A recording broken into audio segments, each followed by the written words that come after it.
뉴스 헬리콥터를 타고 뉴스의 현장을 누비고 있습니다. 주택용 전력 소비자들이 한국전력공사에 전기 요금 부과 체계가 부당하다면서 낸 누진제 소송에서 패소했습니다. 법원이 판단을 하지 않고 심리를 오래 끌어서 뭔가 새로운 결과가 나오나 싶었는데 여전히 법원은 한전편이었습니다. 국민에게 전기료를 왕창 받아가서 배당잔치까지 벌인 한전. 이 환전에 화가 안 날 국민이 없을 텐데요. 한전 주주 중에 최순실, 차은택, 우병우 씨 관계인이 있나요? 찾아보고 싶은 심정입니다. 그렇지 않고서야 고 백남기 농민의 큰딸 백도라지 씨가 경로했습니다. 동생 백민주화 씨가 친정아버지인 백남기 농민이 임종하던 날 놀러 갔다는 식으로 김진태 새누리당 의원이 비아냥거려서 말입니다. 백민주화 씨가 당시 발리에 있었던 것은 사실이지만 시댁 형님이 출산해서 시댁 가족 행사가 있느라 거기에 참석한 것일 뿐이라며 김진태 의원이 모략했다는 것입니다. 김진태 의원, 발리 하면은 놀러 가는 곳으로 생각하는 모양인데요. 하지만 거기도 사람 사는 곳인데 거기에 있으면은 다 놀고 있는 것은 아니지 않습니까? 김진태 의원의 지역구는 춘천이지요. 닭갈비로 유명합니다. 누군가 춘천에 가 있으면 경우와 맥락 이런 거 상관없이 무조건 닭갈비 먹으러 가 있는 겁니까? 김재동 씨가 이번에는 국정감사의 주인공이 됐습니다. 그런데 뜬금없습니다.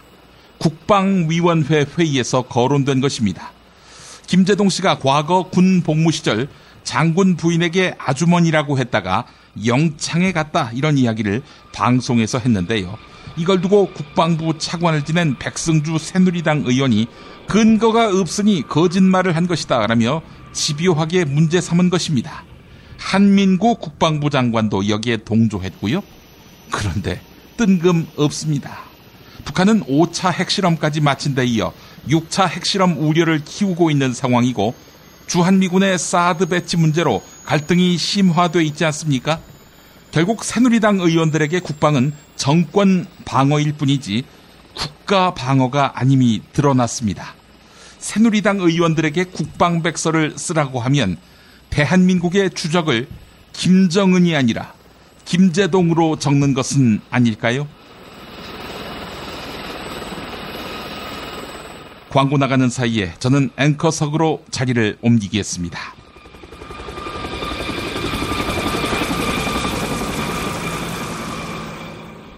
야, 근데 홍어가 진짜 그렇게 몸에 좋아? 아니 끝내준다니까. 근데 비싸지? 열나 싸고 열나 맛있는 홍어가 있다니까. 어디? 알싸한 홍어. 네이버 검색창에 알싸한 홍어를 검색하시고 1599-6456 전화 주문도 가능합니다. 중고차 거래하면 일이 술술 잘 풀리는 조광래 중고차 1800-9538 고맙습니다. 노력한 만큼 내어주는 자연, 그 자연의 마음을 알기에 정성농장 홍삼. 검색창에서 정성농장 홍삼을 검색해주세요. 010-9754-6972. 다이어트 전문 쇼핑몰 비타샵에서 수십 가지의 동결건조 채소 과일에 3가지 단백질, 비타민, 미네랄과 효소를 간편하게 먹을 수 있는 그린 스무디 다이어트를 추천합니다. 비타샵을 검색하세요. 조선에 딸로서 잘하는 죄밖에 없는데. 남북 통일 만세! 새날이 올 때가 불리한 진술을 거부할 수 있습니다. 김무성 나와! 나 민주주의를 하라 이 새끼야!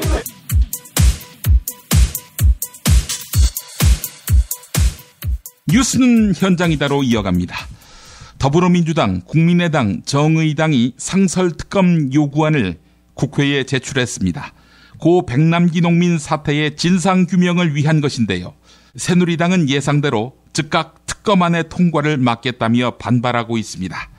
CBS 라디오 김현정의 뉴스쇼에 여야 의원들이 출연해서 특검에 대한 상반된 의견을 밝혔습니다. 더불어민주당 박범계 의원, 새누리당 오신환 의원의 인터뷰 차례로 들어보시죠. 근데 여당은 지금 이 특검료가 굉장히 정치적인 목적을 가지고 있지 않느냐, 정쟁 삼으려고 하는 거 아니냐라고 의심을 합니다. 이미 안행위 차원에서 청문회까지 갔던 사안인데 특검 카드 꺼내면서 또 갈등 조장하고 지금 뭐 비상시국인데 야당이 괜히 또 이거 가지고 정치적으로 논박 벌이고 이거 굉장히 불필요하다라는 주장이거든요. 이 사건이 20대 국회에 들어와서 지금 국정감사가 이루어지는 지금 10월 달에 불거진 사건이 아니고 작년 11월 14일에 100만 개 농민이 직사살수에 의해서 의식불명이 됐고 10개월째 사실상 식물인간인 상태로 병원에 있다가 사망이 이르는 사건입니다. 그동안에 처벌을 해달라고 여러 많은 사람들이 그렇게 간청도 했고 청원도 했습니다. 고발도 했고 그러나 수사가 지지부진했습니다. 검찰이 진상규명을 제대로 하지 못했기 때문에 지금 이제 사망에 이르렀기 때문에 이제 더 이상 수사기관을 믿을 수가 없다. 그래서 특검에 의해서 진상규명하자는 것이지 아까 말씀하신 것처럼 무슨 정쟁적 차원에서 이것을 말씀드리는 것은 아닙니다. 청문회와 특검은 엄연히 다른 것이라는 것을 다시 한번 강조드리고요. 그 외에는 이제 지금 주치 이 백하상 교수가 얘기하는 대로 지금 사망에 이르기에는 이제 고칼륨증의 급성 심폐정지가 사망의 직접적 원인이 되었다라고 말하는 거 아닙니까? 그런 측면에서는 지금 제가 봐서는 투쟁본부 자체가 지금 자기 모순에 빠졌는데요. 지금 사망진단서는 병사로 지금 규명하고 있고 그런데 부검은 거부하고 있는 것은 사실은 좀 말이 안 된다고 생각합니다. 그렇기 때문에 오히려 더 부검 절차를 통해서 그것을 명백히 밝히기 위해서는 그 과학적 방법인 그 부검을 시행하는 것이 기본적으로 부검 지금 특히 법원에서 영장을 발부한 것은 그건 구속력을 지닌 강제 처분입니다. 그렇기 때문에 그것을 하니 마니에 대한 논란은 전 적절하지 않다고 보고요.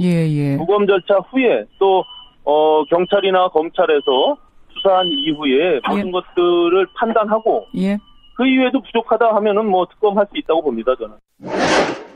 이재명 성남시장이 고 백남기 농민의 죽음을 국가에 의한 살인이라고 규정했습니다. 그리고 여전히 진실이 밝혀지지 않고 있는 세월호 문제에 대해서도 특검법과 특별조사위원회 연장안을 주장했습니다. 평화방송 라디오 열린세상 오늘 윤재선입니다에 출연한 이재명 시장의 인터뷰 들어보시죠. 국가의 제1 의무는 국민의 생명과 안전을 지키는 겁니다. 그 외에 다른 이유가 없죠. 특정 정치인들, 정치인들이 먹여 살리려고 국가가 있는 게 아니거든요. 그런데 그 생명을 지켜야 될 국가 권력이 백주대낮에 국민을 사실상 살해했어요. 미안하다고 말도 하지 않습니다. 그냥 우연한 사고라고 해도 당연히 사과하고 책임져야 되는데 지금 당시 영상을 보면 그 다 알려져 있지 않습니까? 절대로 해서는 안 되는 사람의 머리를 정확하게 겨냥해서 살수했어요. 그것도 고압의 물대포를 가까운 거리에서 직접 머리를 향해서 쏘고 쓰러진 사람을 향해서도 계속 머리를 향해 쏘고 있어요. 저는 이게 그냥 과실치사도 아니고 잘못해서 우연히 사람이 죽은 게 아니라 뭐 죽으면 그만이지 뭐. 이걸 형법적으로 미필적 고의라고 하는데 뭐 죽어도 어쩔 수 없지. 뭐 이런 것들을 용인한 저는 고의적 살해행위라고 봐요. 그런데 여기에 대해서 책임을 묻기는커녕 이게 사과조차도 미안하다가 뭐 유감이다 이런 얘기도 하지 않는 이 국가가 도대체 나라냐 이게. 이게 정부냐. 저는 이 점에 대해서 최근에 무슨 진단에 무슨 병사라고 썼다는데 아니 그러면 교통사고 나가지고 폐혈증으로 죽으면 폐혈증 병사입니까? 이건 말이 안 되는 소리들을 이렇게 뻔뻔하게 우리 사회가 지나치게 과거로 퇴행하다 보니까 윤리 도덕 의식이 완전히 사라져버린 것 같아요. 특히 권력을 행사하는 측에. 그래서 이 점은 우리나라가 민주국가다. 국민의 생명과 안전을 중시하는 국민의 나라다. 라는 점을 증명하기 위해서라도 반드시 엄정하게 조사하고 상응하는 책임을 물어야 됩니다. 그러니까 세월호 특조위 조사기간 엄격하게 제한하고 시설, 예를 들면 인력, 재정 압박 가하고 결국은 없애버렸잖아요. 그래서 저는 이게 바로 국가의 의무다. 네. 그리고 국회, 그러니까 정부 여당을 기대하기 어려운 상황이니 그야말로 국회 야당들이라도 다수당이 됐지 않습니까? 국민의 뜻이 그런 거 아니겠어요? 당신들 좀 해봐라. 맨날 소수라고 아무것도 못했다고 하니 다수당 만들어서 좀 해보라고 했는데 지금도 진척이 별로 없는 것 같아요. 그래서 국민의 생명보다 중요한 건 없다. 국가의 의무 중에. 그러니 직권상정을 해서라도 세월호 특검법 연장안 이 두 가지 다 처리돼야 된다고 생각해요. 예. 사드는 그 본래의 목적이 미사일 방어입니다. 하지만 미사일로 미사일을 맞출 수 있느냐? 이런 실효성에 대한 의문이 제기돼 왔습니다. 이런 의문은 현 미국 국방장관인 애슈턴 카터도 가지고 있는 것으로 보이는데요. 현 미국 국방장관이 미사일 방어 체계의 성능을 의심하다니 이게 어찌 된 일일까요? 어제 국회 국방위원회 국정감사에서 있었던 군사 전문가 정의당 김종대 의원과 한민구 국방부 장관의 질의응답 내용 직접 들어보시죠. 애슈튼 카터 10월 20날 장관이 만나실 겁니다. 그죠? 미국에 가셔서. 어떤 10월 20일? 이번 10월 20일? 네. 예. 이분이 한때 미 기술평가국에서 연구원으로 근무하셨어요. 1980년대. 거기서 쓰신 논문입니다. 중에 일부를 알려드리죠. 문서 제목은 MX 미사일기지 연구팀 보고서. 여기서 카터 장관의 주장입니다. 적외선 추적으로 확실히 식별할 수 있다고. 이건 우주에서 날아오는 미사일 탄두와 기만탄 또는 어떤 그 폭발로 인한 산탄 등등의 어떤 가변 요소를 식별할 수 있다고 장담할 수 있는 근본적 물리적 법칙은 존재하지 않는다. 이 논문의 139페이지에 나와 있는 이야기입니다. 이 외에도 계속 동어반복으로 이 논문을 쓰면서 약 한 11페이지에 걸쳐서 카터 장관이 주장한 것은 뭐냐면 적외선 센서로는 탄두 식별이 불가능하다. 이게 젊었을 때 카터 장관의 그 논문 내용입니다. 자, 사드 한번 보죠. X밴드 레이더는 탐지를 하고 추적을 합니다. 그런데 그거에 맞춰서 인터셉터, 즉 요격 미사일이 발사되면 근처까지는 레이더가 유도를 해주지만 자체 센서, 즉 적외선 센서에 의해서 자기 혼자 찾아가야 돼요. 두 가지 방식으로 요격하는 겁니다. 센서가. 그런데 이런 방식의 적외선 센서의 탐지는 근본적으로 그런 물리적 법칙은 존재하지 않는다는 게 카터 장관의 결론인데 이분이 카터 장관께서 요즘은 또 사드 배치론자가 되셨어요. 그런데 이렇게 주장한 상세한 여기에 대한 데이터에 대해서 단 한 번도 반론이 없었습니다. 단 한 번도 반론이 없었고 카터 장관 자신이 자신의 이론을 수정한 적이 없어요. 카터 장관은 물리학을 전공하고 중세 역사학을 전공한 사람입니다. 그 사람이 물리학, 핵미사일을 계속적으로 연구해서 지금까지 한 사람도 관료로서 한 사람이고 그 사람 주장을 제가 확인해 봐야 되겠습니다만은 그 이후에 수많은 미국의 과학자들이 동원돼서 지금 이와 같은 무기체계를 사드뿐만 아니라 여러 가지 다양한 무기체계를 만들어서 우주에서도 맞추고 있지 않습니까? 중공도 지금 35,000km에서 인공위성을 파괴할 수 있는 그런 그러니까 논문을 안 읽으셨으면 그렇게 얘기하신다고. 예. 우병우 청와대 민정수석 아들이 의경으로 복무하면서 꽃보직 특혜를 받은 의혹이 있지요. 하지만 우병우 수석 아들의 문제만이 아니라 경찰 고위 간부 자녀들의 복무 특혜는 거의 일상이었던 것으로 드러났습니다. 국회 안전행정위원회 국정감사에서 있었던 더불어민주당 박남춘 의원과 국민의당 이용호 의원의 이철성 경찰청장과의 질의응답 내용 들어보시겠습니다. 일반 국민들은요, 의경에 가고 싶어도요, 몇 % 확률입니까? 6% 확률이에요. 그죠? 그런데 54%가 총경 이상 자제들은 근무를 하고 있어요. 저거 정말, 국민들이, 그럴 수 있겠다라고 이해하실까요? 의구심을 가지실 수 있다고 생각합니다. 충분하죠. 하지만은 기본적으로 저희가 추첨해서 하는 것은 맞고요. 자, 청장님, 그 말씀에 대해서 제가 이 보도가 나가고 저희 방에 들어온 제보들이 있어요.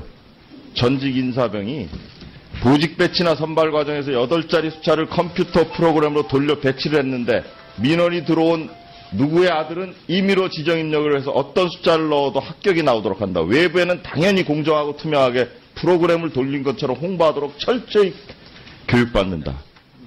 이렇게 제보가 들어왔어요. 자, 그러니까요. 누가 봐도 국민이 납득 안 할 거 아니에요. 벌써 다들 댓글을 달리는 거 보니까 다 납득 못 하시겠대요. 그러니 차제 감사원 감사를 한번 청구합시다. 우병우 이제 수석 아들 최근에 코너링이 아주 우수해서 경찰청 차장의 운전병으로 발탁이 됐다. 그게 이제 화제가 되고 있습니다만 우리 청장님이 이상철 차장이시라면 코너링을 잘하는 그런 운전병을 쓰시겠습니까? 그 표현이 좀 표현상의 문제로 좀 세간의 화제가 되고 있는데요. 사실 운전병은 기본적으로 운전 실력을 가장 중요시합니다. 요즘 젊은 사람들이 운전을 잘하는 사람들이 없기 때문에 차를 타고 다니는 불안함을 느끼기 때문에 운전을 가장 잘하는 사람을 뽑았다는 표현을 아마 그렇게 한 것으로 보입니다. 조금 전에 우리 존경하는 박남춘 의원님도 말씀하셨지만 지금 총경 이상의 그 경찰 간부의 자제 가운데 군 복무 중인 사람이 79명입니다. 그 중에서 40명이 의경을 지금 복무를 하고 있습니다. 예전에 이제 면접 가지고 하다 보니까 그 조금 여러 가지 좀 투명하지 않다 이런 지적이 있어서 좀 바꾸기는 했는데 지금 그 의경의 배치 문제 그리고 의경의 선발 문제가 역시 국민들로부터 의혹을 사고 있는 게 사실입니다. 지난번 그 우수석 아들 같은 경우에는 적어도 4개월 이상이 지나야지 재배치를 할 수 있는 거 아니겠습니까? 내규에 따르면. 그런데 업무 지원의 형식을 빌려서 그 기간이 안 된 사람을 발령하는 게 지금 작년 1월부터 현재까지 무려 73명입니다. 그래서 이 내규가 전혀 이게 제대로 안 돼 있는 제대로 지켜지지 않고 있는 이런 상태고요. 또한 이 의경의 선발제도 여기에 여전히 의혹이 있다라고 보기 때문에 차제의 의경 선발 방식 그리고 또 차례 배치, 이 내규 이런 것들을 좀 원점에서 재검토를 좀 하도록 요청합니다. 그렇게 하시겠습니까? 네, 전투경찰 운영 규칙이 있는데요. 이거는 이제 저희가 규칙을 개정해야 되는데요. 이 부분도 규칙을 개정하고 또 먼저 의원님들께서 많이 주신 어떤 그런 부분에 대해서 저희가 자체 계획을 일단 해서 총경 이상은 지난 9월 이후로는 총경 이상은 운전요원이나 행정요원으로 그 자제가 배치하지 않도록 내부 계획을 만들었습니다. 근데 이제 지금 현재 일반적으로 그 경찰 가족이기 때문에 이 자제들이 이제 아버지나 어머니가 있는 데를 선호해서 많은데 그래도 일반 국민들이 보시기에 좀 의구심을 가질 수 있는 이 수치가 높다 이렇게 생각을 하시기 때문에 그런 부분에 대해서 아까 박남준 의원님께서 말씀하신 것처럼 저희가 자체 조사를 확실히 하겠습니다. 그래서 잘못된 부분이 있으면 바로 잡고. 근데 의구심 수준이 아니라요. 절반 정도가 의경으로 간다는 것은 이게 납득이 안 되는 거예요. 오늘 더불어민주당 문재인 전 대표의 싱크탱크인 정책공간 국민성장이 창립 심포지엄을 개최했습니다. 이 자리에서 문재인 전 대표는 단순한 정권 교체뿐 아니라 세상이 바뀌는 희망을 드리겠다 이렇게 말하면서 다시 한번 대권에 도전할 의사를 밝혔는데요. 연설 내용 일부 들어보시겠습니다. 모두의 바람은 한결같습니다. 바로 정권 교체입니다.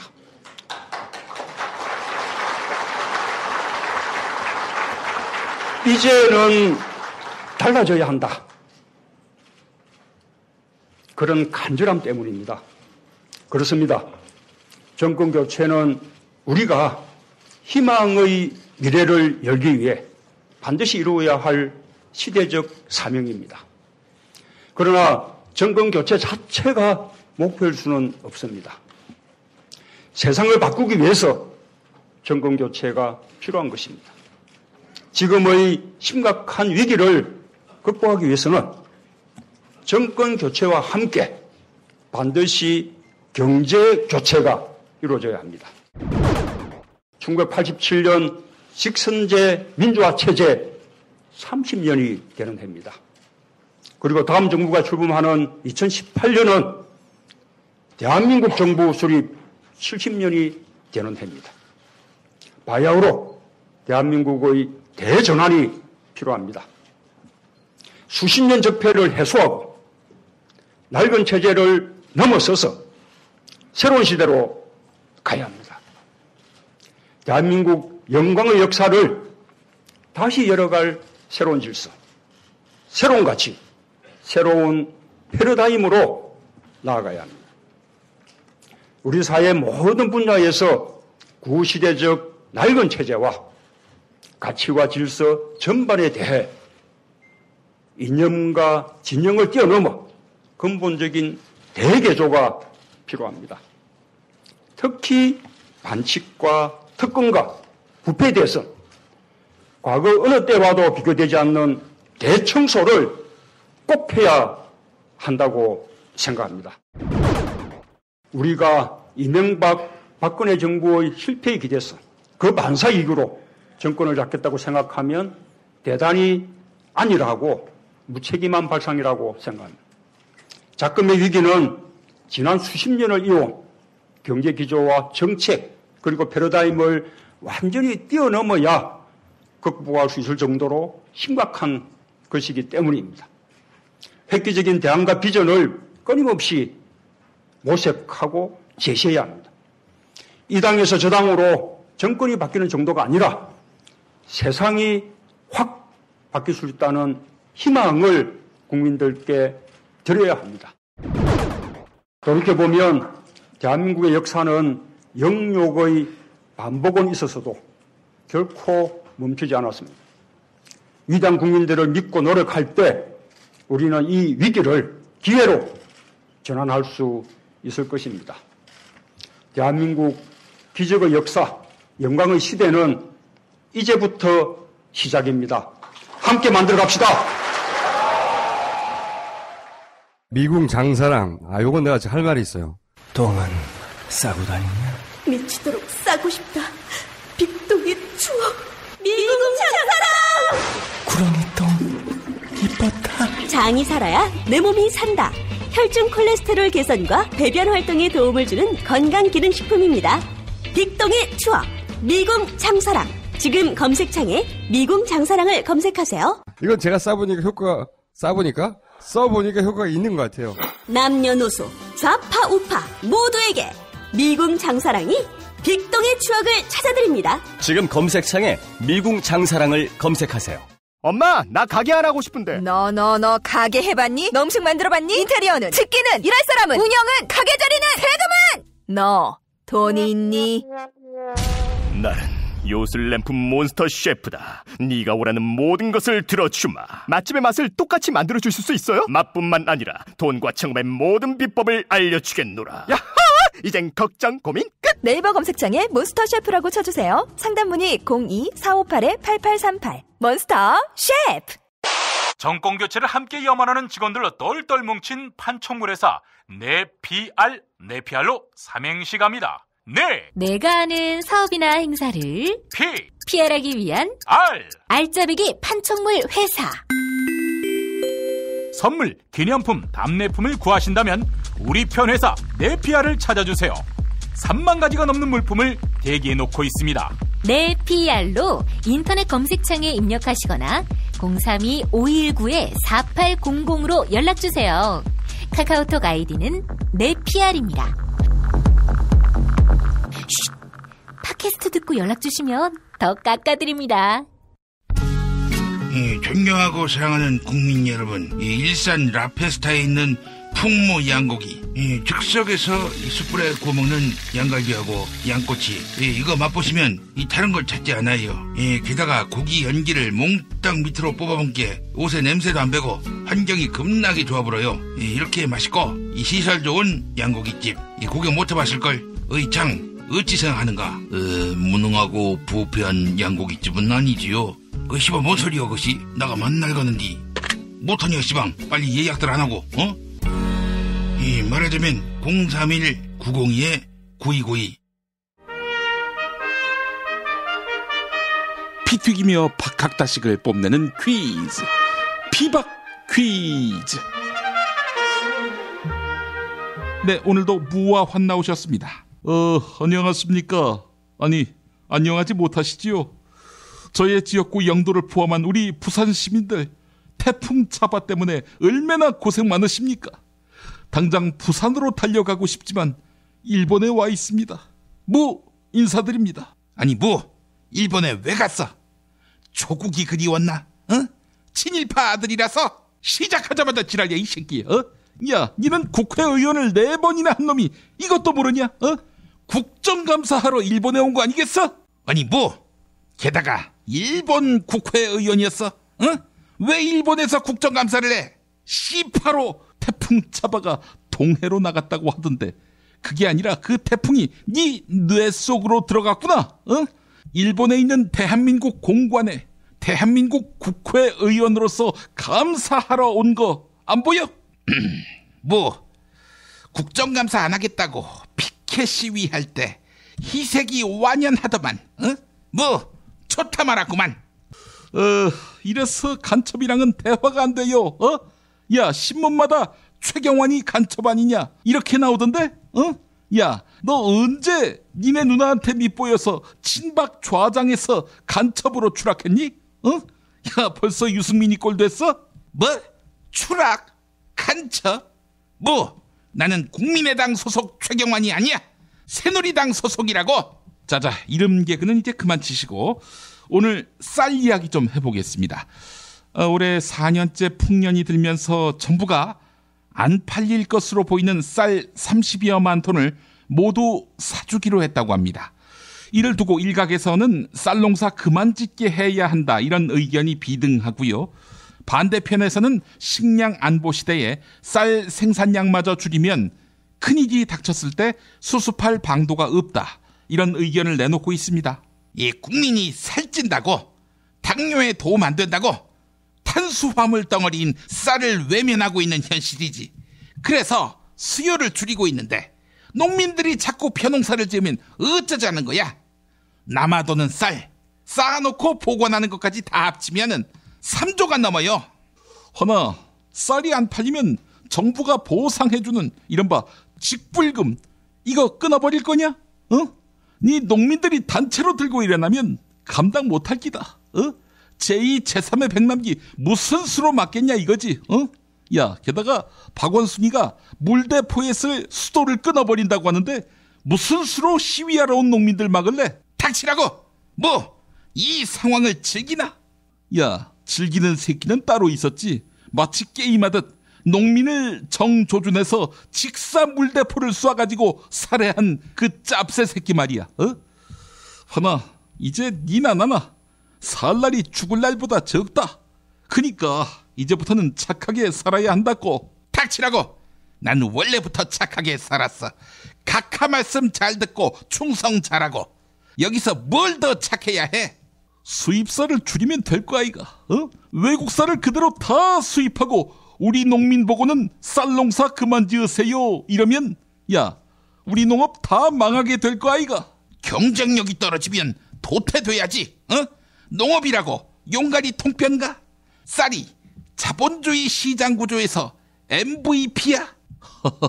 허나 미안한데 MVP가 아니라 VIP겠지? 닥치라고! 우리 친구들은 다 알아들어. 경쟁력 없는 농업 구조조정이 불가피해. 경쟁력? 야, 그게 뭐냐?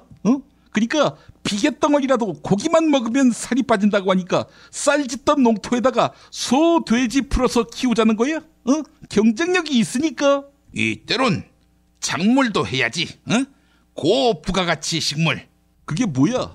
양귀비, 대마초. 어때? 닥쳐 이 씨발 새끼야. 이 족같은 새끼들 또 시끄럽게 떠들어요. 아이고, 이님 나오셨어요. 이 미친 새끼들 지금 태풍으로 사람까지 죽었는데 뭐 어떠라는 거야? 맞습니다. 예보는 계속 빗나가는데 기상청은 변명만 하고 대피 방송도 제대로 안 하고. 예, 이거 정말 비상은 비상입니다. 이님, 이거 어떻게 보셨어요? 어떻게 보긴 어떻게 봐. 지금 이 시각에 경찰을 영남으로 총 출동시켜야 한다고 봐요. 지금 경찰이 나서서 대민 지원을 하라 이 말씀이군요. 뭔 소리야? 박원순이가 이제부터는 경찰 물대포 살수차에 물을 안 준다고 하니까. 그러니까 영남에 물 들어왔을 때 놓줘야지. 영남에 물 들어왔을 때 그 물을 다 세이브 해놔야지.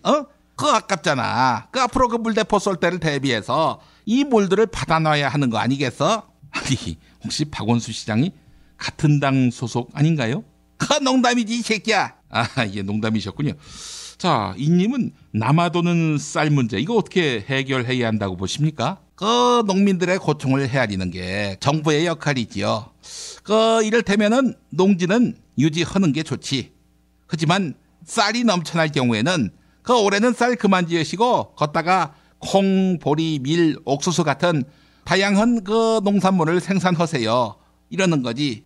그러니까 생산 조정제를 말씀하시는 거군요. 그렇지. 그리고 남아도는 쌀에 대해서는 빈곤 노인이나 결식 아동 등 사회복지에 쓰면 되는 거 아니겠어?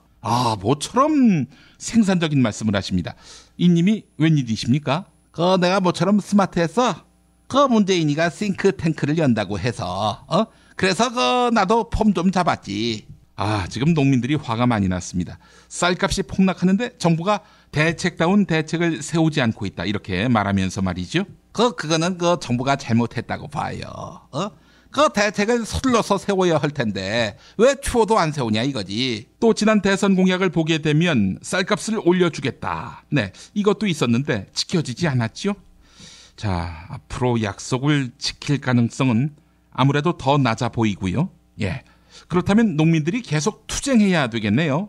투쟁은 안 되지. 아니, 정부에게 요구했는데 합당한 답이 안 돌아오면은 투쟁해야 되는 거 아닙니까? 투쟁은 운동권이나 하는 행패지. 그걸 농민들이 하면 되겠어? 곤란하지. 그러면 가만히 있으란 얘기잖아요. 아니지, 이 새끼야. 정부에게 단호하고 논리적으로 예리하게 요구하는 거야. 아니, 말을 안 들으면 어떡해요? 투쟁을 해야 되는 거 아닙니까? 이 새끼야, 그런 거 하면 안 된다니까. 아니, 그러면 가만히 있으란 얘기죠. 이 씹새끼, 귓구멍에 공구리를 했나, 이 씨발 새끼. 잘 들어, 이 새끼야. 정부에게 신속하고 체계적으로 확실하게 요구하는 거야. 안 되면 그거 왜 안 된다는 생각을 해? 그러면 꼭 투쟁을 해야 하나? 그건 안 된다고 봐. 아니, 그게 그 말이죠. 정부가 뭔 짓을 해도 논바닥에서 가만히 있으라는 거 아닙니까? 이 씨발 새끼야. 야, 네 머리에 뇌가 없고 문어 대가리가 들어가 있냐, 이 새끼야? 잘 들어, 이 새끼야. 정부를 찾아가. 네. 그리고 쌀값 현실화를 눈 부라리고 목청 높이고 바디 랭귀지까지 동원해서 요구해. 됐어? 그러다가 안 되면요, 가만히 있으라는 거 아닙니까? 아니, 그럼 꼭 투쟁을 해야 하는 거야? 아니, 그거 말고 뭐 해요? 판토마임하러 공무원 만납니까? 그 말이 그 말이잖아요. 이 씨발 족같은 새끼. 이 씨발 새끼 죽으려고. 야, 너 이 새끼 IQ가 선동열 전성기 때 방어유지지, 이 새끼야. 계속 못 알아쳐먹어요, 이 씨발 새끼가. 너 어느 출판사 국어 검정 교과서를 배웠어? 이 영감님, 차라리 전쟁을 일으켜서 아예 몇 년 동안 강제로 벼농사 못 짓게 하면 어떨까요? 그 몇 년 동안 기존에 쌓아둔 쌀 비상식량으로 다 소진하고. 좋은 방법이네. 아무리 빵 좋다, 과일 좋다, 채소 좋다 해도 밥 안 먹고 며칠 지나가겠어? 그때 쌀을 다 소진하면 되겠구만. 그만하세요들. 자, 문제 내주시죠. 이 새끼 지랄이야, 이 새끼. 할 말 없으니까. 문제 드리도록 할게요. 지금은 없어졌는데 정부가 쌀값 조절을 위해서 사들여 보유한 쌀 이름이죠. 촛도 냄새가 나고 맛대가리도 없다고 해서 이미지가 나빴고, 게다가 못생긴 코미디언 양용남 씨가 이걸 예명으로 썼다가 논란이 됐었어요. 그래서 그 이름을 정부철로 바꿨지. 히드라의 빨래를 담그기만 하세요. 이런 CM송 생각나지? 정부가 보유한 쌀, 그러나 지금은 없는 쌀, 이걸 뭐라고 할까? 이게 오늘의 문제라고 봐요. 정답. 네, 정답은요? 이 못생긴 코미디언 하면 바로 이 사람이지. 배영만. 맞다고요. 틀렸습니다. 야, 환아, 대영만이라는 쌀이 있었냐? 서회자 끝에 미자가 들어가지, 그치? 그렇습니다. 정답은 강유미, 안영미, 전영미, 이성미, 문영미. 남잔데. 오재미. 틀렸습니다. 오늘도 정답은 애청자 여러분의 몫입니다. 정답 맞히시면은 세상에서 가장 맛있는 김치, 이담채 김치, 그리고 천연 재료로만 만든 건강한 과자, 별을 따다 구운 과자, 같이 보내드리겠습니다. 팟빵 게시판에 정답 이메일 주소, 사연 남겨주시기 바랍니다. 피바 퀴즈 마칩니다.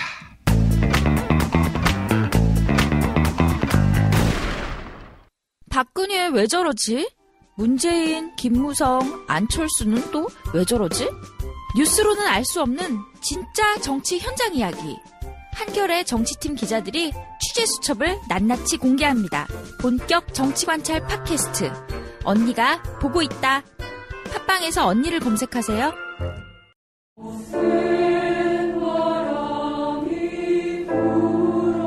전태일 열사의 어머니, 노동운동가 이소선 여사를 기리는 이소선 합창단의 초청 공연에 여러분을 초대합니다.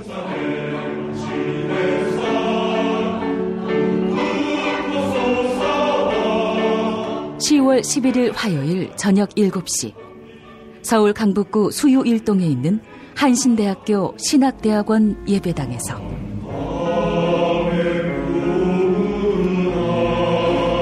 투쟁 현장에서 가슴으로 만났던 이소선 합창단의 선율, 가을의 중심에서 함께 만나보세요.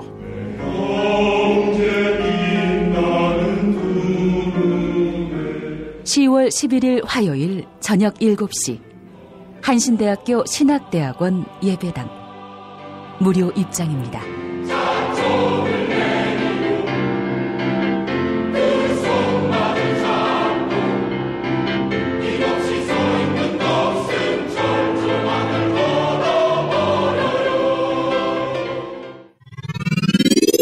한겨레 정치바와 함께하는 정치 한 건에 써.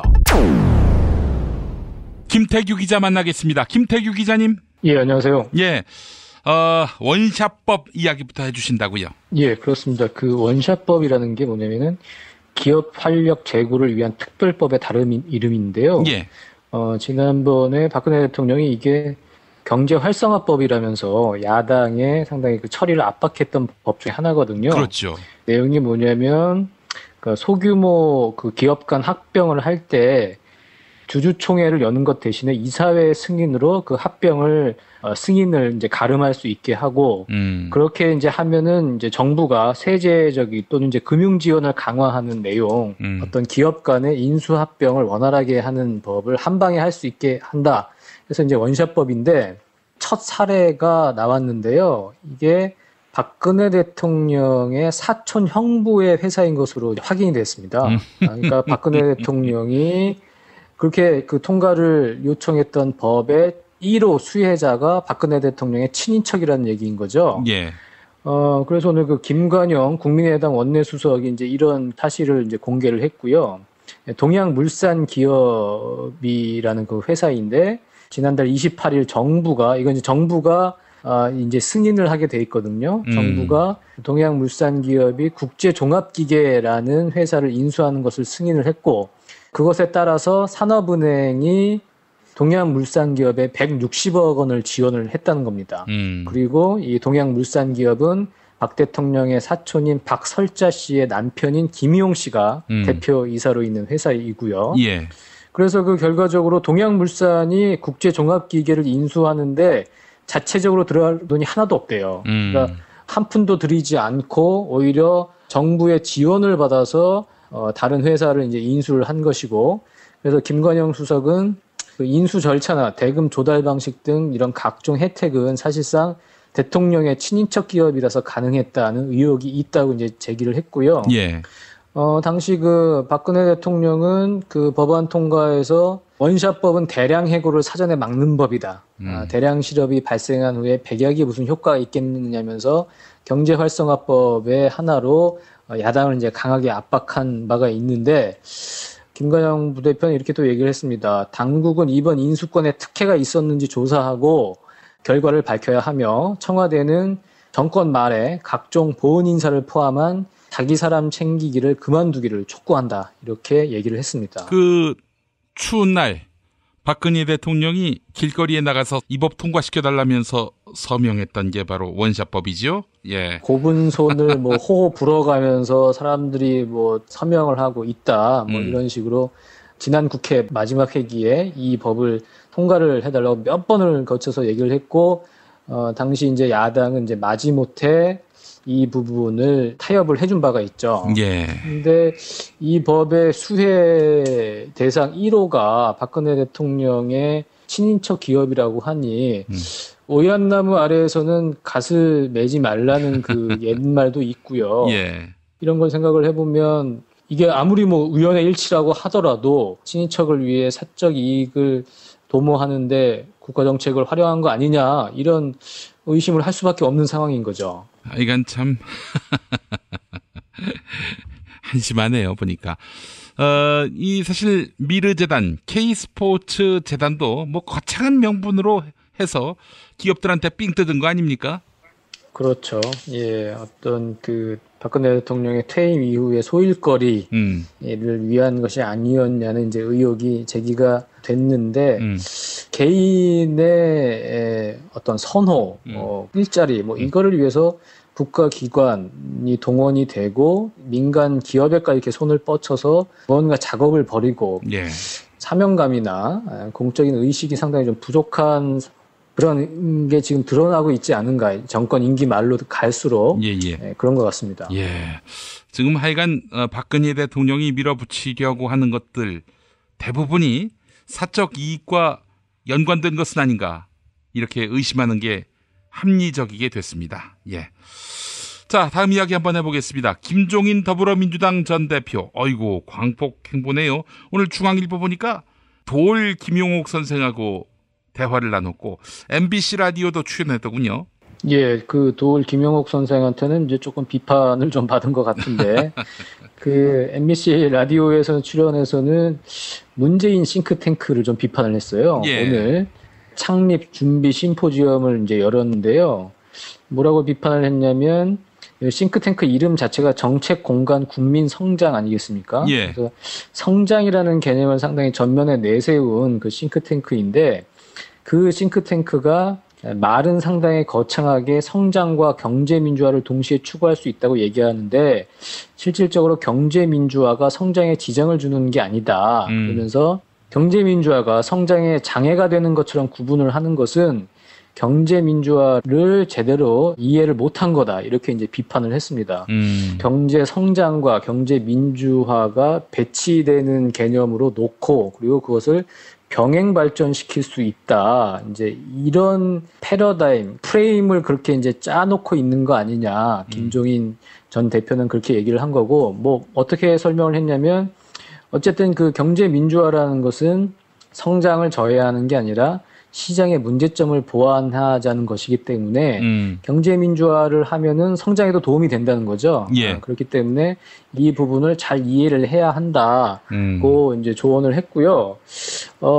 오늘 그 창립 준비 심포지엄이 이제 열렸거든요. 예. 문재인 싱크탱크. 그래서 오늘 그 김현철 서울대 교수가 국민 성장 시대 어떻게 열어갈 것인가. 그리고 최종건 연세대 교수가 안보와 성장, 대한민국은 어떻게 해야 하는가. 이 주제로 각각 이제 주제 발표를 했고, 문재인 전 대표는 기조연설을 했습니다. 그 기조연설과 뭐 주제 발표에도 말씀해 주신 것처럼 성장이라는 그 키워드가 상당히 많이 들어가는데, 예. 김종인 전 대표는 성장과 경제 민주화를 지금 대립시키는 거 아니냐고 이제 비판을 했는데, 내용을 또 보면은, 그 문재인 전 대표가 말한 성장에는 경제 민주화 개념도 같이 들어가 있긴 한 것 같습니다. 예. 그 오늘 기조연설 내용을 좀 살펴보면요. 기조연설의 제목이 정권 교체를 넘어 경제 교체로 가기 위하여라고 이제 달았고요. 예. 어쨌든 경제 그리고 성장 이런 말을 상당히 이제 강조를 하고 있는데 국민 성장이라는 개념을 어떻게 규정을 했냐면 국민 개개인의 삶이 나아지는 정의로운 성장을 말합니다. 이렇게 얘기를 했고요. 예. 국민 성장을 통해 서민 경제가 살아나고 국민이 성장하면 자영업자, 전통시장, 중소기업이 살아나고 결국 대기업의 성장으로 이어집니다. 이게 지금 경제민주화와 이제 같은 논리인 거죠. 그래서 부채 주도 성장이 아니라 소득 주도 성장으로 경제 패러다임을 전환해야 한다고도 했고요.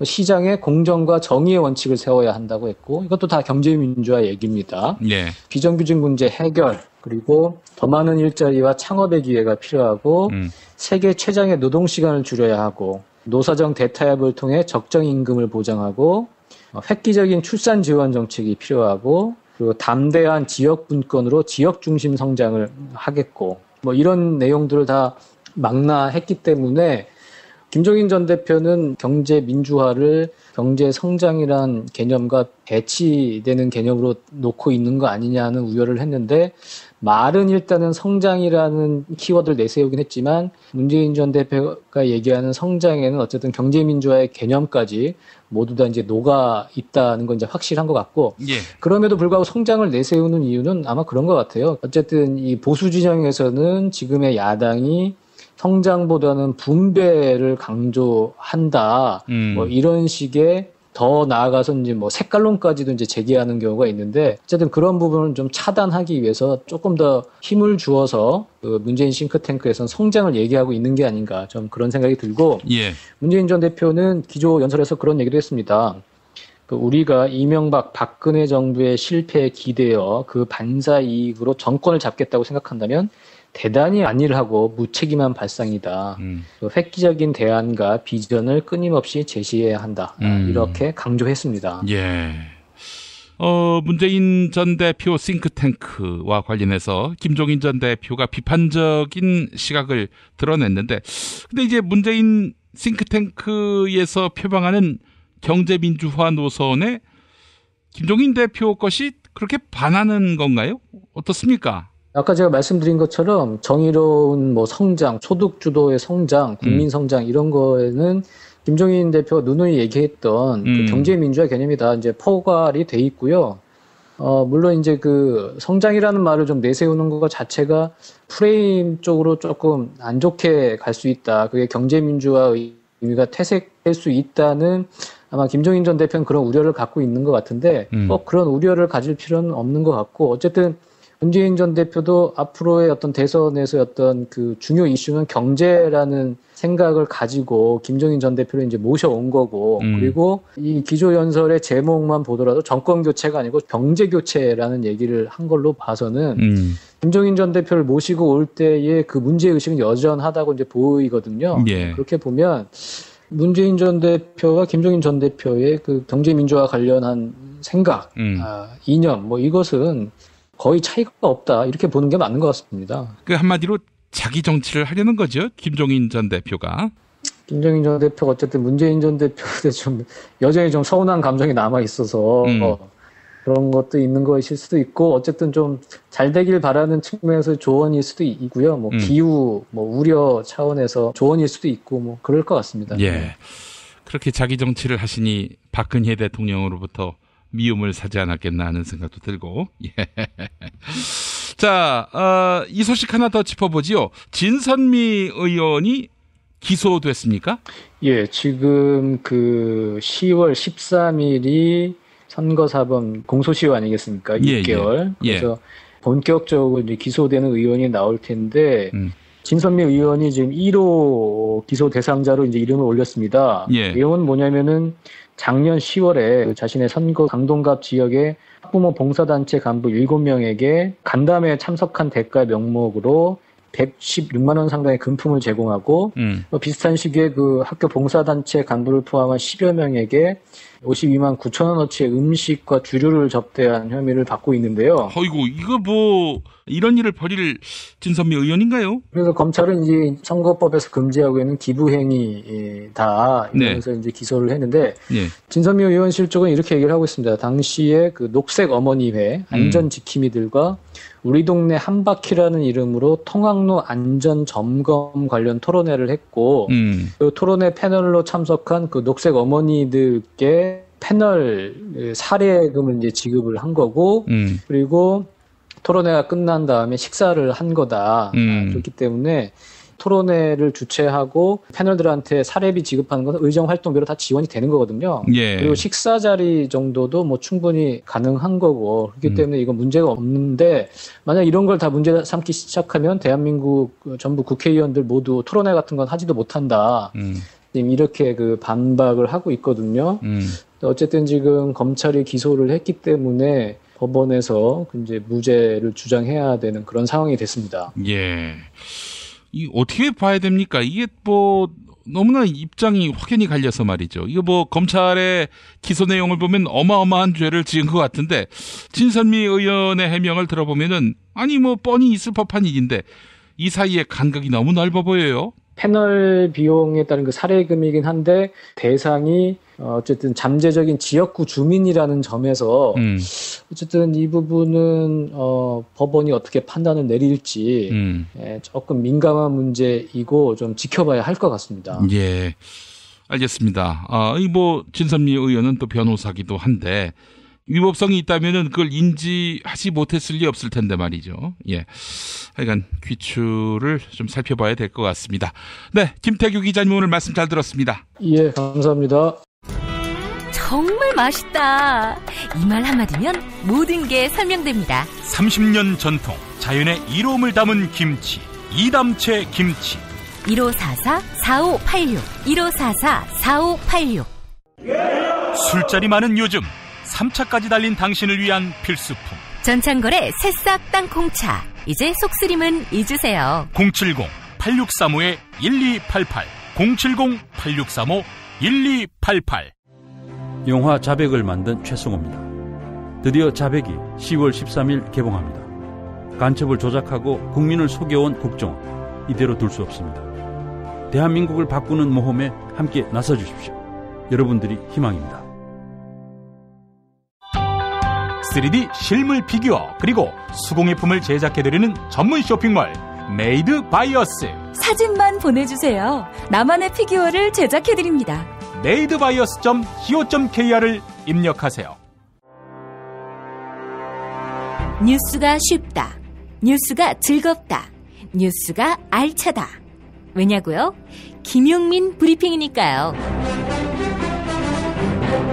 일부에서 주장하는 방송 장악은 그것을 할 의도도 전혀 없고 법적으로도 불가능합니다. 우리 공동체가 꼭 알아야 할 뉴스. 여러분의 뉴스 보좌관 김용민이 챙겨드립니다.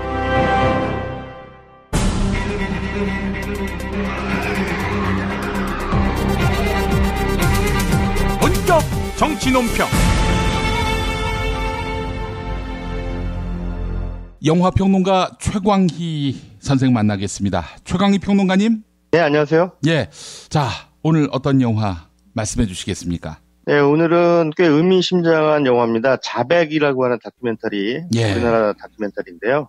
뉴스타파라고 하는 매체 많이들 들어보셨고 또 후원하시는 분들도 계실 것 같습니다. 그렇죠. 예. 각 언론사에서 특히 MB 정권 이후에 공정보도를 외치다가 해고된 분들이 모여서 만든 탐사보도 전문 언론사죠. 예. 예전에 PD수첩회라는 프로그램에서 특종을 많이 했던 최승호 PD가 연출을 맡았습니다. 이분이 이제 영화감독이 됐네요. 예. 다음 주 10월 13일 개봉을 앞두고 있는데요. 이 작품이 이제 홍보 과정이 좀 특이한 게, 예. 이른바 그 스토리 펀딩이라고 해서 크라우드 펀딩을 시도를 했습니다. 그래서 처음에는 2억을 목표액을 두고 그 다음에 스토리 펀딩을 올렸는데요. 200%가 넘는 목표 달성을 했습니다. 굉장히 많은 사람들이 이 영화의 그 개봉을 지원하게 돼서 예. 4억 원 이상의 마케팅 비용을 이제 확보를 하게 됐죠. 예. 제작된 예산은 3천만 원 정도인 것으로 제가 전해드렸는데요. 예. 그것보다 10배 이상의 마케팅비를 사용할 수 있게 된 셈이 됐습니다. 그래서 예. 지금 개봉 전부터 계속 그 멀티플렉스들을 대관을 해가지고요. 계속 관객들을 만나고 있는데요. 일단 정식 개봉은 10월 13일입니다만 지금까지 꽤 많은 관객들이 이 영화를 또 봤고 또 예. 후원을 했던 관객들이 영화를 보고 입소문을 퍼뜨리고 있어서 국정원의 간첩 조작 사건을 다룬 영화거든요. 예, 예. 그래서 이 영화가 어느 정도의 흥행을 거둘 것이냐. 그 프로모션 과정의 그 모토는 하나예요. 멀티플렉스를 열어라. 그러니까 멀티플렉스에 걸리면 확실히 더 많은 관객들이 보지 않겠습니까? 인천 상륙 작전처럼. 예, 그렇습니다. 그러니까 얼마나 많은 그 스크린 수를 확보하느냐, 특히나 멀티플렉스에 상영이 될 수 있느냐, 이 여부에 따라서 그 자백의 흥행 성공 여부도 결정이 되기 때문에 이 영화의 모토가 멀티플렉스를 열어라. 그래서 더 많은 관객들이 영화를 보게 만들고 더 나아가서 어떤 국정원 개혁의 그 여론을 좀 만들어 보겠다라고 하는 그런 야심을 펼치고 제작된 작품이라고 할 수 있겠습니다. 예. 저도 시사회에 참여를 했거든요. 네네. 영화는 주로 이제 허구의 이야기들을 엮은 거라면 이거는 그야말로 실사인데 허구의 사실을 바탕으로 만든 내용보다도 훨씬 박진감이 넘치는 것 같더라고요. 예. 저는 저 영화를 보면서요, 다큐멘터리는 미스터리 추격 스릴러라고 불러야 된다.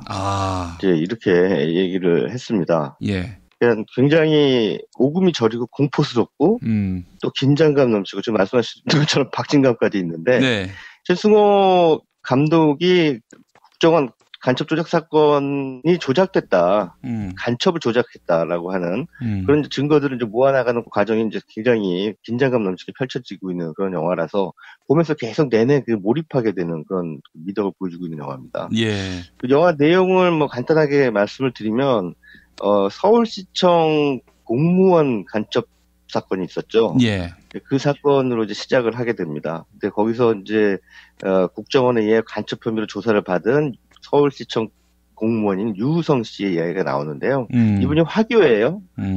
한국 분이 아니라 중국 분인데 간첩 혐의로 이제 검찰에 기소가 됩니다. 탈북을 했는데 한국에 간첩으로 들어온 거다. 이렇게 이제 본 거죠, 국정원은. 예. 그리고 이제 뒤이어서 이제 그의 여동생 유가려 씨가 탈북을 하게 되는데 유가려 씨 역시 국정원 조사를 받게 되는데 그 국정원에서 오빠가 간첩 행위를 했다, 이런 그 증언을 하게 됩니다.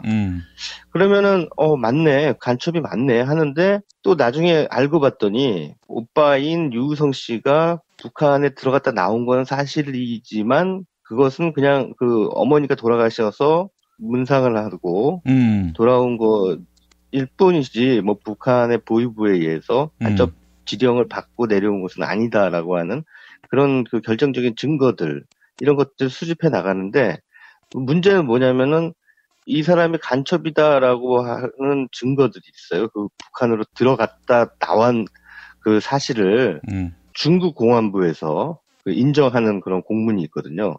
북한에 들어갔다 나온 시점은 간첩 혐의를 받기 위해서 들어간 것이 아니라 중국에 그냥 머물러고 그 다음에 돌아온 그런 시점이 있었는데 그때 찍었던 사진 뭐 이런 것들을 이제 증거로 세워서 그 검찰과 국정원이 계속 이 사람이 간첩이다라고 했었는데 문제는 그 서류가 조작됐다는 겁니다.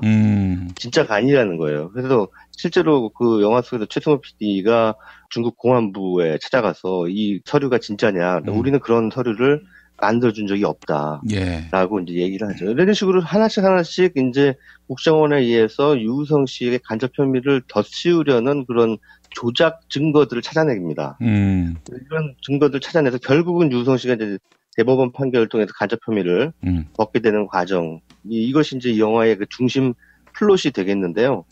그 과정을 쭉 쫓아가는 그 영화의 호흡이 진짜 진실이 무엇인가라고 하는 부분에 있어서 계속 진실을 숨기려고 하는 국정원 및 검찰과 그것을 파헤치려고 하는 그 제작진의 추적, 이런 것들이, 이런 표현을 좀 적절할지 모르겠지만 쫄깃쫄깃한 재미를 남겨준다고 할까요? 심장이 쫄깃쫄깃해진다, 뭐 그런 표현이 적합할 것 같습니다. 예. 그렇습니다. 그런데 결국은 이제 영화를 보면서 우리가 어떤 오금이 저리는 그런 공포들을 느끼게 되는데 이게 사실은 영화 속에서만 존재하는 것이 아니니까요. 그 다큐멘터리는 결국 현실을 다루는 거잖아요. 예.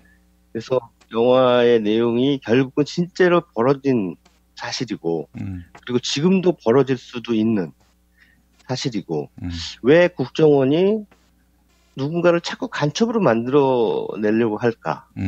이런 그 퀘스천 마크를 이제 관객들에게 안겨주고 있는 것이죠. 예. 정말 이 영화를 보면서 말이죠. 다큐멘터리 영화라는 장르는 생소하지 않습니까? 예. 사실 화씨 9.11에 마이클 무어 감독의 영향을 많이 받은 것 같고요. 이런 영화들이 갈수록 늘어나고 있지만 또 정권을 잘못 만나서 그런지 다큐멘터리 영화는 또 이렇게 스크린에서 많이 배제가 되는 경우도 많고요. 뭐 흥행면도 있고 정치적 맥락에서도 그렇고요.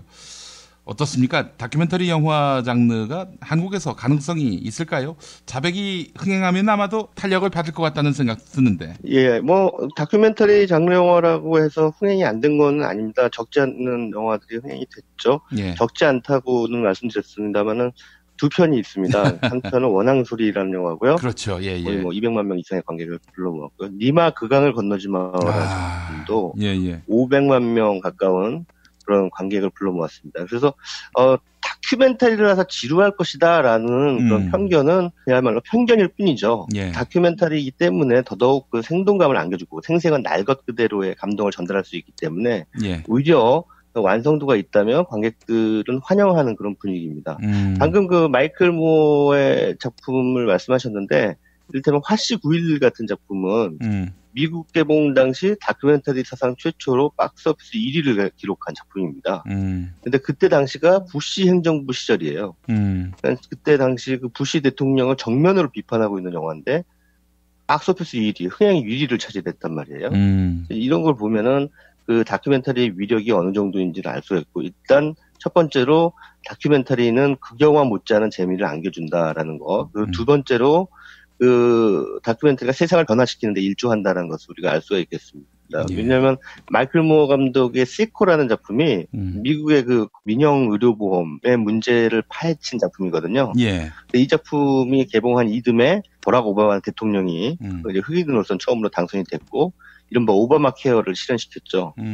그래서 결국은 다큐멘터리가 세상을 변화시키는데 일조한다라는 것을 입증을 하게 된 셈이 됐는데요.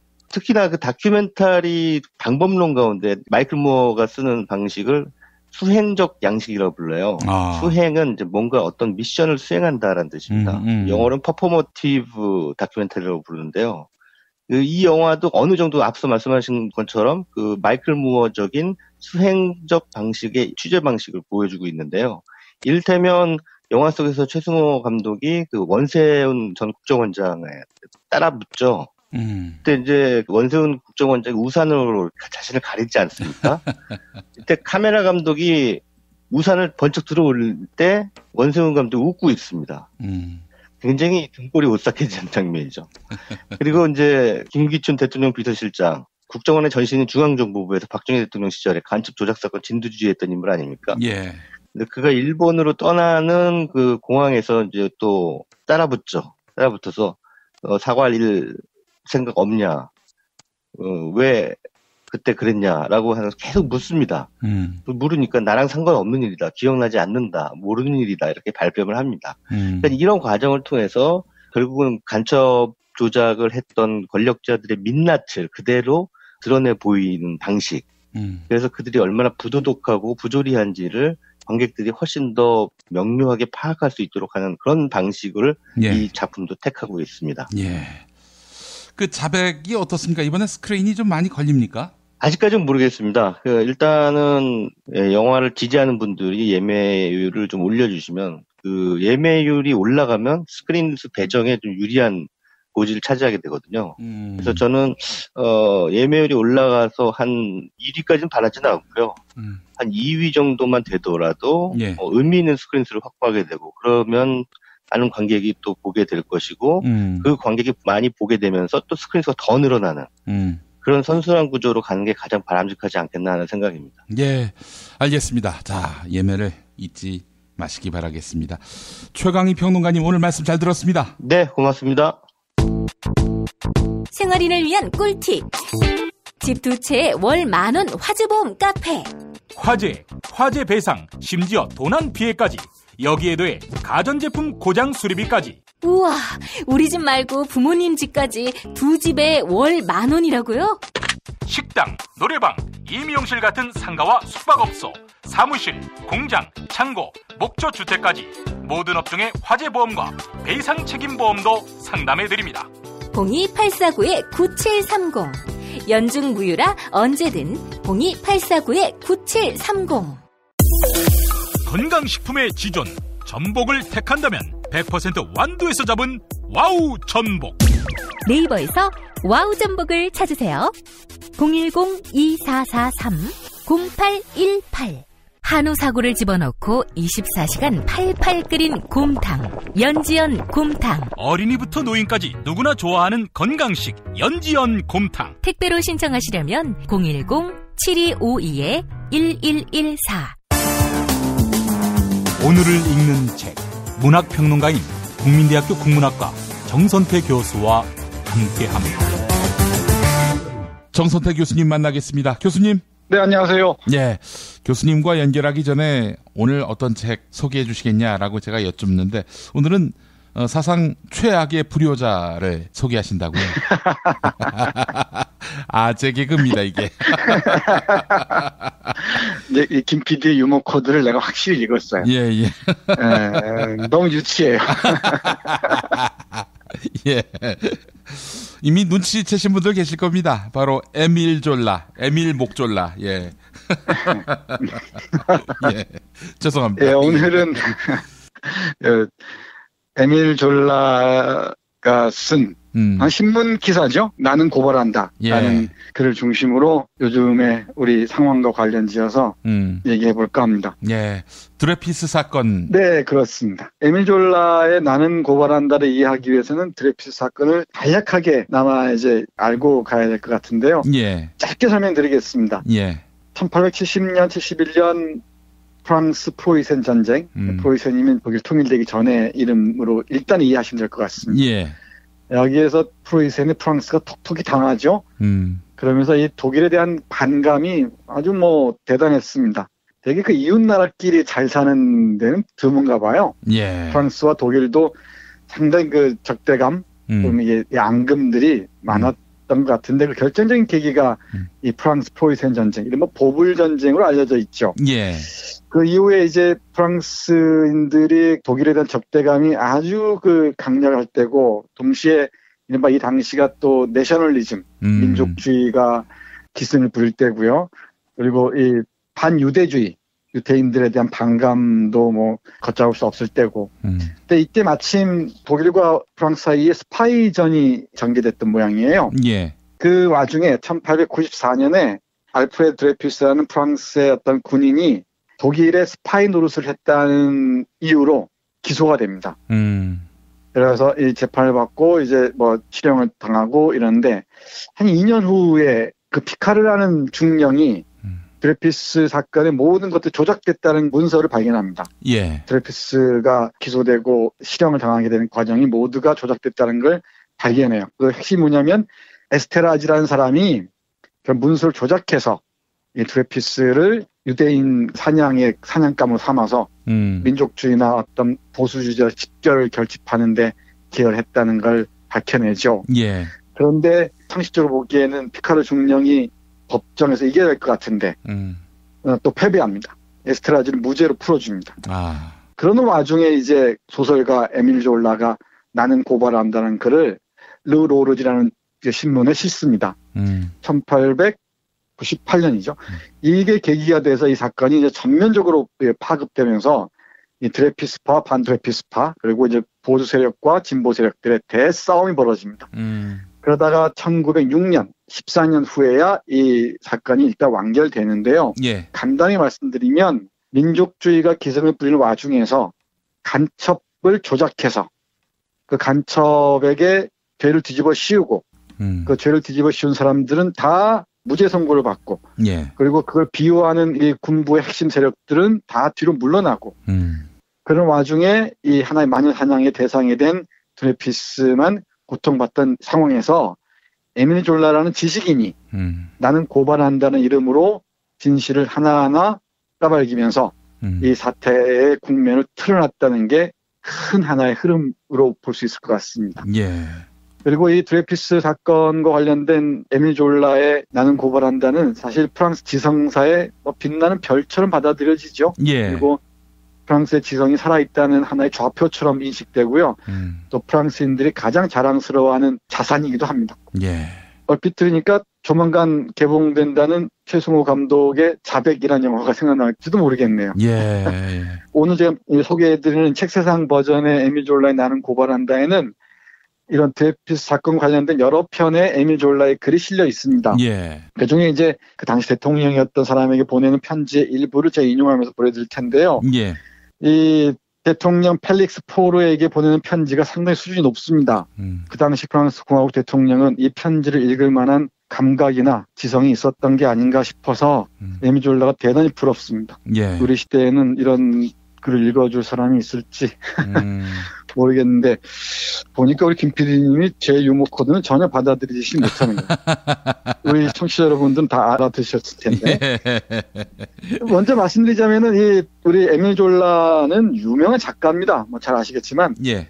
18세기 말 20세기 초까지 활동한 유명한 작가입니다. 예. 뭐 목노주점이 있고요. 나나, 뭐 제르미날, 여인들의 행복백화점, 그리고 예술이란 무엇인가에 논의한 작품 같은 아주 걸출한 작품들이 많이 번역되어 있습니다. 예. 근데 그보다 오히려 이제 그 대통령에게 펠릭스 포로에게 보낸 편지의 일부, 드레이프스 사건 관련해서 편지의 일부를 일단 소개해드리겠습니다. 예. 그 제목이 나는 고발을 한다인데 그 당시에 30만 부가 팔더랍니다. 이 글이 실린 신문. 예. 어마어마하죠. 예. 30만 부가 팔려서 대중들도 다 이걸 알게 되고 그러면서 급격하게 이제 군중들이 민중으로 바뀌는, 군중과 민중은 다르잖아요. 예. 이 군중들이 이 민중으로 바뀌는 하나 기폭제 역할을 했다고 합니다. 그러면서 이 대통령에게 가짜 문서를 만들어서 드레피스를 고발한 비파티 드클랑 중령, 그리고 비오 장군, 그리고 공수 장군 등등을 고발하고요. 또 필적을 감정하는데 거짓말을 했던 사람들 쭉 고발하고, 그리고 국방부도 고발하고요. 그리고 법정도 고발하고, 쭉 고발하고 난 다음에 이렇게 얘기합니다. 제가 두 구절만 읽어드리겠습니다. 제가 고발한 사람들에 관한 한 저는 그들을 알지도 못하며 단 한 번 만난 적도 없으며 그들에 대한 원한이나 증오를 품고 있지도 않습니다. 그들은 제게 사회 악의 표본일 뿐입니다. 그리고 오늘 저희 행위는 진실과 정의의 폭발을 앞당기기 위한 혁명적 수단일 뿐입니다. 저는 그토록 큰 고통을 겪은 인류, 바야흐로 행복 추구의 권리를 지닌 인류의 이름으로 오직 하나의 열정, 즉 진실의 빛에 대한 열정을 가지고 있을 뿐입니다. 저의 불타는 항의는 저의 영혼의 외침일 뿐입니다. 부디 저를 중주재판소로 소환하여 푸른 하늘 아래에서 조사하여 주시기 바랍니다.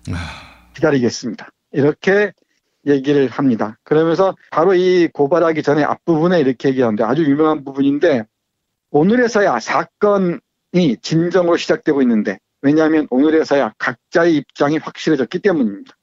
한쪽에는 햇빛이 비치기를 원치 않는 범죄자들이 있고 다른 한쪽에는 햇빛이 비칠 때까지 목숨마저도 바칠 정의의 수호자들이 있습니다. 이미 말씀드렸지만 저는 다시 한번 강조합니다. 진실이 땅속에 묻히면 그것은 조금씩 자라나 엄청난 폭발력을 획득하며 마침내 그것이 터지는 날 세상 모든 것을 날려버릴 것입니다. 그리고 우리는 머지않아 알게 될 것입니다. 우리가 이제 막 가장 멀리까지 울려 퍼질 재앙 중의 재앙을 준비했다는 것을. 지금 사망진단서를 둘러싼 여러 가지 논란들이 있는데요. 어제도 잠깐 말씀드렸지만은 정말 이거야말로 눈 가리고 아웅하는 것이자 예. 재앙 중에 재앙을 준비하고 있는지도 모르겠다는 생각을 합니다. 이런 진실들을 잠깐 덮을 수 있겠죠. 그러나 좀 지나면은 에밀 졸라뿐만 아니라 에밀 졸라도 처음엔 드레피스에 대해서 별로 관심이 없었다고 합니다. 예. 네, 그 사건들에서 알게 되면서 여러 가지가 진실들을 고발하는 얘기들이 터져 나오기 시작하는데 우리가 그냥 막연한 희망처럼 기다리는 게 아니고 진실은 언젠가는 승리하고요. 그건 언젠가는 전진한다는 것. 우리 에밀 졸라가 얘기한 유명한 얘기가 있죠. 진실은 멈추지 않고 전진한다. 이 부분을 사망진단서를 쓴 그 백아무개라는 의사를 포함해서 그리고 그걸 직간접적으로 옹이하고 있는 서울대 병원 관계자들 의사들께 이 말씀 꼭 드리고 싶습니다. 재앙을 더 이상 준비하지 않았으면 좋겠습니다.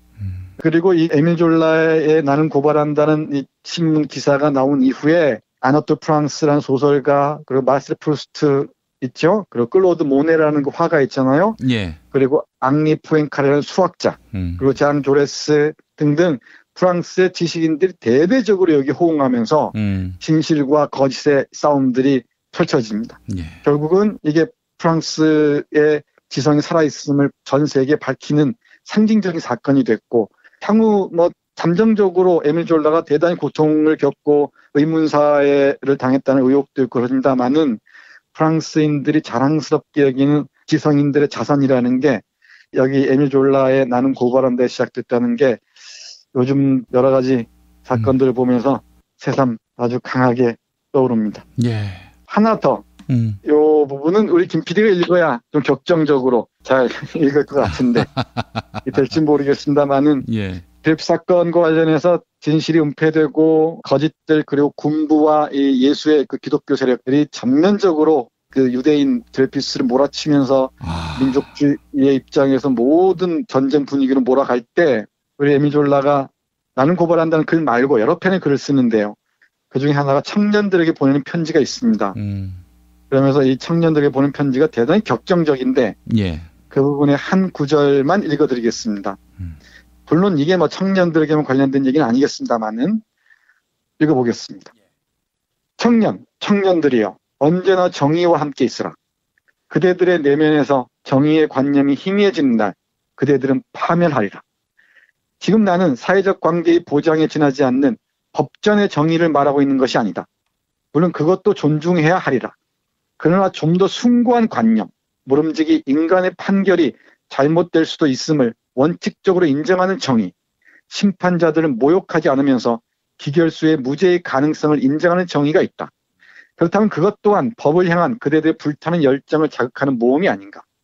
아직 이해관계나 인간관계가 뒤얽힌 이전 투구에 휩싸지 않는 그대들, 아직 어떤 비열한 사건에도 연루되지 않은 그대들, 순수와 선의로 목청껏 외칠 수 있는 그대들이 아니라면 도대체 누가 정의의 완성을 위해 일어날 것인가. 청년들이여 인간성을 지켜라. 관용을 잃지 마라. 설령 우리가 틀렸을지라도 우리에 함께 있어라. 무고한 자가 끔찍한 형벌을 당하고 있고 분노에 찬 우리의 가슴이 고통으로 찢어졌다고 우리가 그대들에게 말하지 않는가. 비록 한순간이망정 이 한없는 형벌 앞에서 사람들이 오류의 가능성을 인정하기를 간절히 바란다. 가슴이 미어지고 두 뺨에 눈물이 흐른다. 모든 간수들은 여전히 무정하고 무감하기 그지없다. 하지만 그대들 눈에 눈물이 고여있고 온갖 비참과 온갖 연민에 민감한 그대들은 어찌된 일인가. 이 세상 어딘가에 부당한 증오를 받으며 죽어가는 순교자가 있을 때 그대들이 어떻게 그의 대의를 지키고 그를 해방하기 위해 기사도 정신을 발휘하지 않을 수 있단 말인가. 그대들이 아니라면 도대체 누가 숭고한 모험을 감행할 것이며 도대체 누가 위험하지만 훌륭한 대의 속에 몸을 던질 것이며 도대체 누가 정의의 이름으로 군중에 대항할 것인가. 만일 늙은 기성세대가 그대들의 고귀한 혈기, 고귀한 열정을 대신 불태운다면 그대들은 얼마나 부끄러울 것인가. 청년들이여 어디로 가는가. 학생들이여 어디로 가는가. 거리로 내달리는 그대들, 시위의 물결을 이룬 그대들, 시대의 혼란 속으로 20살의 용기와 희망을 던지는 그대들이여. 이제 우리 함께 가오. 인간과 진실과 정의의 세상을 향하여. 이렇게 마무리됩니다. 아니 누가 번역했는지 모르겠습니다만은 절절히 와닿습니다. 예, 유기환 선생님이 번역했는데 번역도 뛰어나지만 이 글을 원문을 읽어도 대단한 명문으로 꼽힙니다. 제 딸이 프랑스어로 읽고서 저에게 얘기해 준 건데 저는 직접 읽지 못했습니다만 대단한 명문이라고 얘기합니다. 그 프랑스 고등학생들이나 대학생들은 기본적으로 읽는 문건이라고 하죠. 청년들뿐만 아니고 모든 사람들에게 호소하는 에밀 졸라의 목소리인 것 같고요. 그리고 이번에 나선 그 의대생들 그리고 꼭 대학생뿐만 아니라 청년들이 이런 진실들을 앞장서야 되고 그리고 이 청춘들이 아프니까 청춘이 아니고 정말 이런 진실과 함께 전진할 때 진짜 청춘이라는 것을 청춘이 나이에 제한이 있겠습니까? 그러기를 간절하게 바라면서 에밀 졸라의 글 소개했습니다. 예.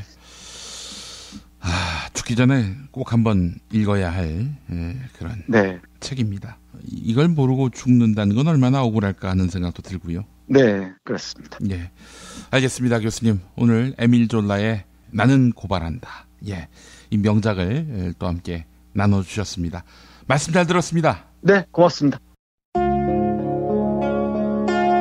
저희 엄마의 삶을 제가 바로 알지 못했어요. 어머니께 제가 엔딩 노트라는 거를 선물을 드리면서 어머니가 정말 삐뚤빼뚤한 글씨로 어머님의 삶을 기록하면서 그걸 이제 읽으면서 많이 울고 많이 웃고 그랬습니다. 문자당과 은빛 기획, 원혜영, 유시민, 최민희, 김미화가 함께하는 다음 스토리 펀딩 엔딩 노트 많이 참여해주세요. 여러분 부모님께 엔딩 노트를 선물해 드리는 거 이거 괜찮을 것 같아요. 참여해 주십시오. 엔딩 노트. 엔딩 노트를 어르신들께 보급할 자치단체와 복지기관을 찾습니다. 한국은 독재를 해야 돼. 하나님의 독재 아니었어, 하나님. 이런 걸 해결하는 분이 고 박정희 대통령인 줄로 믿습니다. 특별히 전두환 사령관을 위해서 하나님 앞에 기도합니다. 누가 경제 살려달라고 대통령 세웠어? 우리가 장로님을 대통령 세울 때는 종북주의자 척결해 달라고 세운 거야. 혐오를 부추기고 자본에 탐닉하는 교회. 그렇게 예수로부터 멀어진 한국 개신교를 전면적으로 해부했습니다. 한국 개신교와 정치. 한국 개신교에서 가장 핫한 인물, 문화학 박사 김용민이 심혈을 기울여 만든 한국 개신교와 정치. 소명출판에서 나왔습니다.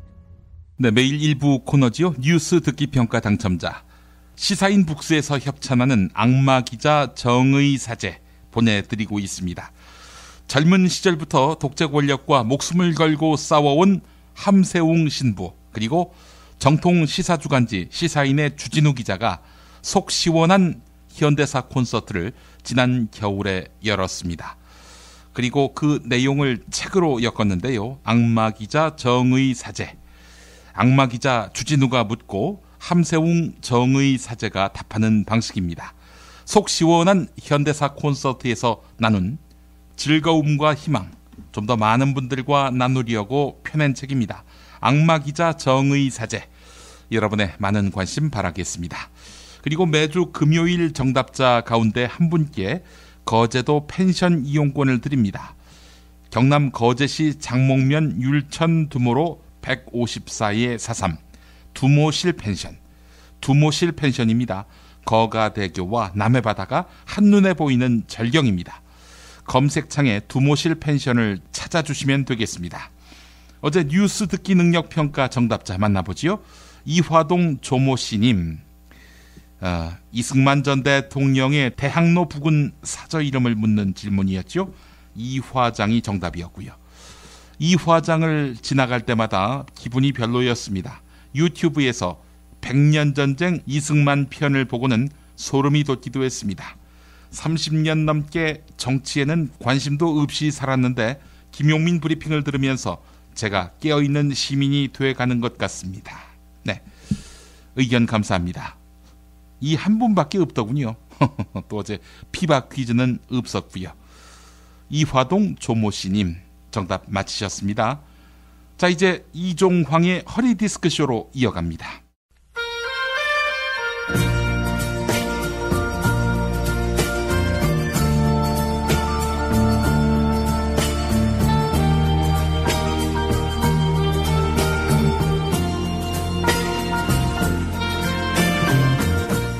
여러분 안녕하십니까? 여러분의 DJ 이종황입니다. 이종황의 허리 디스크쇼. 여러분의 신청곡과 사연으로 함께하는 시간입니다. 오늘은 친박 돌격대로 최근 들어서 정보력과 전투력이 급 상승하신 김진 퇴출님께서 보내오신 사연입니다. 이 선생님 안녕하십니까? 저는 공안검사 출신으로 간첩을 누구보다도 싫어하는 영구히 우리 사회에서 퇴출시켜야 한다, 이렇게 믿고 있는 김진 퇴출입니다. 현재 우리나라 야당에는 간첩들이 너무 많은 것 같습니다. 제가 과거 반역자들의 모임이라고 했던 민변, 여기 민변 출신 변호사들 여러 명이 야당 국회의원이 됐습니다. 거기에 더해서 제2야당의 대표가 내가 간첩이다, 날 신고해라, 이렇게 큰 소리 치고 있습니다. 후배 검사들 도대체 뭐하고 있는지 모르겠습니다. 대놓고 내가 간첩이다 이렇게 자백을 하고 있는데 당장 구속 수사를 해야 되는 거 아니겠습니까? 그리고 유가족들은 왜 다들 저를 싫어하는지 모르겠습니다. 다 가족 걱정하고 고인 걱정하는 건데 세월호 희생자 부모에게 죽은 자식을 잊지 말고 가슴에 묻어라 이렇게 덕담을 했는데 세월호 유가족 유경근 씨는 저한테 개새끼라고 막말을 퍼부었습니다. 또 백남기 농민에 대해서 물대포 맞아도 뼈가 부러지지 않는다라면서 평소 백남기 농민이 뼈가 튼튼한 건강 체질이었다 이렇게 추켜 세웠는데 이걸 두고 백남기 농민 가족은 저를 폐륜범이 헛소리를 하고 있다라고 매도하고 있습니다. 참으로 답답합니다. 제가 어디 틀린 말을 했나요? 왜 저만 미워하는 건지 대중 정치인으로서 사랑을 받아도 모자랄 판에 참으로 진심을 몰라주는 것 같아 슬픕니다. 이 선생님, 저의 애국심, 진정성 어떻게 하면 국민들이 이해해 줄 수 있을까요? 네, 이런 안타까운 사연을 보내오셨습니다. 김진 퇴출님의 진심은 지금 시대에 제대로 평가받기는 쉽지 않을 것 같군요. 아마 수십 년 뒤 원전이 폭발하고 핵전쟁이 벌어지고 거대 행성이 지구와 충돌한 뒤에는 아마 알 수 있지 않을까 생각해 봅니다. 그렇다면 김진 퇴출님의 진실이 승리하는 방법, 이건 어떨까요? 물대포 맞아도 골절이 없을 것이다 이러셨는데 김진 퇴출님이 직접 실험해 보면 어떨까요? 현장에서. 네? 걱정되십니까? 괜찮으실 텐데, 응? 워낙 그 얼굴이 철면피라서. 네? 친박 돌격대원 한 명이 죽으면 누나가 싫어한다고요? 전력에 손실이 나기 때문에. 알겠습니다. 그럼 이 방법은 어떨까요? 김진 퇴출님에 대해서 그 속에 악마가 들어가 있다, 아니 그 자체로 악귀다, 마귀다, 이런 숭한 말로 김진 퇴출님을 비난하는 사람들에게 보란듯이 내 영혼은 맑고 투명하다 라면서 이걸 입증하기 위해 속을 보이는 겁니다. 어떻게 속을 보이냐고요? 부검을 받는 겁니다. 가슴이 자식을 묻을 수 있는 크기인지 그것도 한번 재보고요. 그리고 검사까지 지낸 양반이 어떤 뇌구조를 갖고 있기에 국정감사하는 자리에서도 일배를 하는지 뇌를 썰어보는 겁니다. 네? 부검한 다음 살아나냐고요? 불가능하지요. 대신에 김진 퇴출님을 열사로 추앙하면 되는 거 아닙니까? 네? 지금 저한테 빨갱이라고 하셨습니까? 야, 이 새끼야! 이 짐승 같은 새끼야! 이 18호 태풍 차바 같은 새끼야! 어? 너는 부모도 없고 자식도 없냐? 어? 유가족 가슴만 그렇게 후벼파고 권력에 이쁨 받아서 출세하면 네 부모는 그리고 네 자식들은 너를 자랑스러워할 것 같으냐? 하늘이 두렵지도 않냐? 하여간 이런 어처구니 없는 사연은 즉각 처리해야 합니다.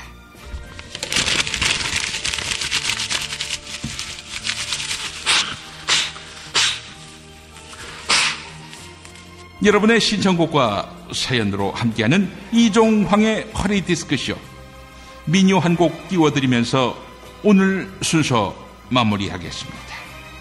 여러 할머니들이 불렀습니다. 개야 개야 검둥 개야. 네, 김진 퇴출님께 보내드립니다. 개야 개야 검둥 개야 어서 와서 밥 먹어라. 미끼가 싫어 너를 주나 해밤중에 오신 손님 짓지를 말하고 너를 주지.